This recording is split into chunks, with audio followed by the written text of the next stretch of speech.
Middle class on the tax front, no changes have been made in the old tax regime, while in the new tax regime there have been slabs which have been changed. Income tax up to rupees 3 lakh per annum will not be taxed. 3 to 7 lakhs will be 5%, 7 to 10 lakhs will be taxed at 10%. देखिए, इतना wait करने के बाद आखिरकार budget आ गया है। तो दोस्तों, नया बजट आ गया है और इनमें बहुत चीज़ों में बदलाव हुआ है। और क्या इस बदलाव से आम जनता या मिडिल क्लास को कुछ फ़ायदा होगा या नहीं? क्या क्या बदलाव आए हैं इस बजट में? क्या ओल्ड रिजिम में कुछ बदला है या नहीं? और न्यू रिजिम से क्या फ़ायदा होगा? चलिए समझते हैं इस न्यू बजट को और टैक्स स्लैब को जो फाइनेंस मिनिस्टर के द्वारा चेंजेस लाया गया है। बने रहिए वीडियो के अंत तक ताकि मैं आपको पूरा डिटेल में बता सकूं न्यू टैक्स स्लैब के बारे में और नया बजट के बारे में, ताकि आप भी इसके बारे में अवेयर रहें। पहले आप समझिए कि बजट क्यों बनाया जाता है। देखिए, बजट के इस दस्तावेज में सरकार इनकम और खर्चों के अनुसार के बारे में बताती है और इसके लिए बजट बनाया जाता है। बजट में बताया जाता है कि किन किन तरीकों से सरकार को इनकम होने की संभावना है और किन किन योजनाओं के जरिए वह उन पैसों को विकास या डेवलपमेंट में खर्च करेगी। और इस बजट को सबसे पहले ईस्ट इंडिया कंपनी ने पेश किया था 7 अप्रैल 1860 ईस्वी में। इस बजट को निर्मला सीतारमण फाइनेंस मिनिस्टर के द्वारा पेश किया जाता है और जो भी चेंजेस होते हैं उनके ही द्वारा यह सब किया जाता है। और इस बजट में क्या सस्ता होगा, क्या महंगा होगा, देखिए मैं आपको एक एक करके बता रहा हूँ। इस बजट में जो सस्ता होने वाली चीज़ है वो है सोना, चांदी और कैंसर की दवाएं, फ़ोन चार्जर, इलेक्ट्रॉनिक सामान और एक्सरे ट्यूब। इस बजट में ये सस्ते होने वाली चीज़ हैं।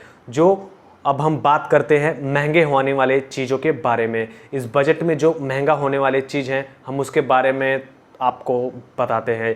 जो महंगे होने वाले आइटम हैं वो है लेबोरेटरी केमिकल, सोलर और ग्लास और सुपारी, प्लास्टिक प्रोडक्ट, टेलीकॉम इक्विपमेंट। तो यह था क्या सस्ता होगा और क्या महंगा होगा। लेकिन अब हम बात करते हैं इनकम टैक्स स्लैब के बारे में, जो बहुत बदलाव आए हैं, जिसमें एम्प्लॉय या अर्निंग पर्सन को टैक्स स्लैब के अंदर में रहकर टैक्स पे करना होगा। देखिए, अगर आप साल 2023 और 24 के इनकम टैक्स स्लैब को देखेंगे या उसके बारे में आप बात करेंगे तो आपको पता चलेगा कि पिछले से बेहतर राहत मिली है और छूट मिला है टैक्स पेयर को। और अब यह न्यू रिजिम है जहां आपको सिर्फ इतना ही पे करना होगा। आपकी अर्निंग पर अगर आपकी इनकम 3 लाख तक है तो आपको ज़ीरो टैक्स पे करना होगा। ऐसे ही लोग जिनकी इनकम 3 लाख से 7 लाख के बीच है उनको 5% टैक्स के दायरे में रखा गया है, वह 5% टैक्स पे करेंगे।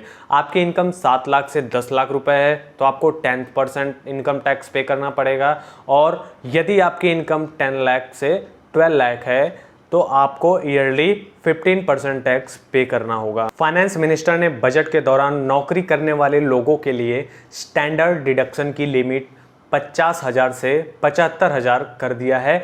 और इसका मतलब यह है कि भले आपकी सैलरी कितनी भी हो, आपको 75,000 पर कोई टैक्स पे करना नहीं है या कोई टैक्स चुकाना नहीं होगा।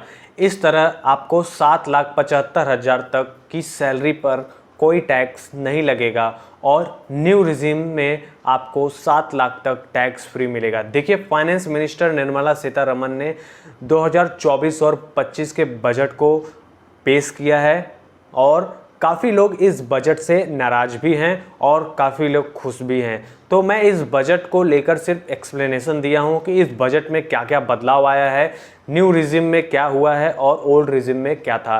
देखिए, वैसे ओल्ड रिजिम में कुछ भी बदलाव नहीं आए हैं, न्यू रिजिम में काफ़ी सारे चेंजेस आए हैं जो सैलरीड पर्सन या एम्प्लॉयड पर्सन को थोड़ा बहुत बेनिफिट मिल सकता है। लेकिन ओल्ड रिजिम वैसे का ही वैसा है। तो अगर आपको वीडियो मेरा अच्छा लगे तो लाइक करिएगा और अगर इनकम टैक्स स्लैब के बारे में पूरा डिटेल में आपको जानकारी चाहिए तो आप वीडियो को लाइक करें। मैं दूसरा वीडियो पूरा डिटेल में लाऊंगा।